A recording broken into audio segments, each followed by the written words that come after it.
My name is John. In that place, names were dangerous, numbers were safer, but I kept mine alive in silence, repeating it at night so it wouldn't rot inside me. The plan was never spoken out loud. In prison, sound travels faster than hope, so we learned to communicate with pauses, with looks, with the way a man stopped breathing when boots passed the cell. This prison punished noise. It rewarded patience. I had been there long enough to learn the rhythm of suffering. The walls sweated in the heat, concrete the color of old rust. At night, insects screamed like they were trapped too. During the day, the sun pressed down until thinking hurt. I was prisoner 417, once a soldier, now inventory. Hope arrived disguised as maintenance. Behind the latrine, there was a brick that didn't belong, not loose enough to move, just loose enough to notice. We touched it one by one, pretending to scratch. Pretending it meant nothing. That was how it began. There were 4 of us.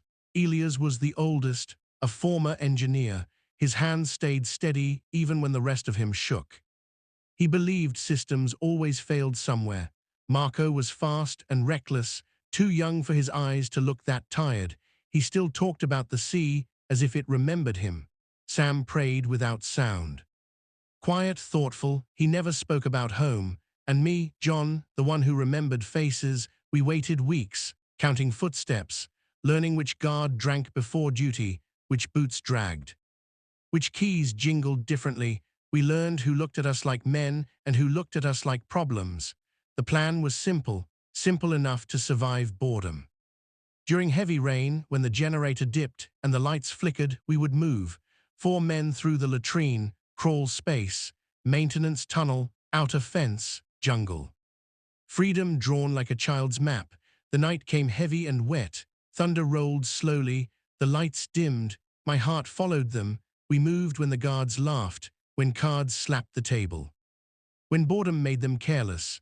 The brick came free with a sound that felt too loud, stone against stone, final. The whole smelled of rot and waste. Elias went first. I followed. The tunnel was lower than we imagined. We crawled through filth and water. Rats scattered. One brushed my face and I bit my tongue until I tasted blood. Behind me, Marco slipped. His body hit concrete. A sound escaped him before he could kill it. Silence followed, the wrong kind, then shouting, boots, running, no confusion, no delay. We ran. Sirens tore the night open.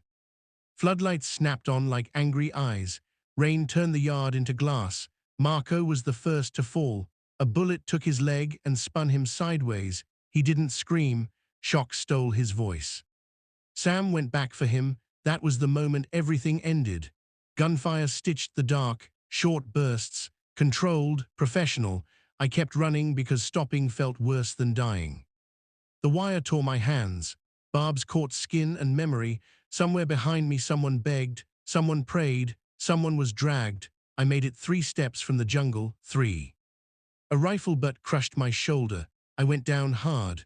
Mud filled my mouth. Knees pinned my spine. Hands wrenched my arms back until something tore inside me. They lined us up before dawn. Those who could stand were forced upright. Those who couldn't were dragged and propped like broken furniture. Marco was still alive, barely. Elias looked smaller than I had ever seen him. The commander arrived clean and calm, boots untouched by mud. He didn't shout. He explained the lesson. Escape was not betrayal. Hope was. They made us watch. Marco was first, 1 shot. Mercy disguised as order. Sam was second, slower. By the time they reached Elias, my body shook without permission. My mind floated somewhere safer, somewhere far from the yard and the blood and the rain-soaked ground. When it ended, the rain had stopped. Birds began to sing, confused by the quiet. I was sent back to my cell alone. The brick was replaced, the tunnel sealed, the latrine scrubbed clean. Nothing remained. Weeks passed, then months, then years. The war ended, or so they said. The prison stayed. One morning, they opened the gate and told me I was free. Paper signed, no apology, no explanation.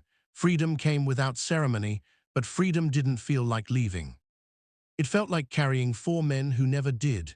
My name is John, and every time I hear rain on concrete, I am back in that yard, learning the final truth of captivity. Not every prison has walls. And not every escape is meant to succeed.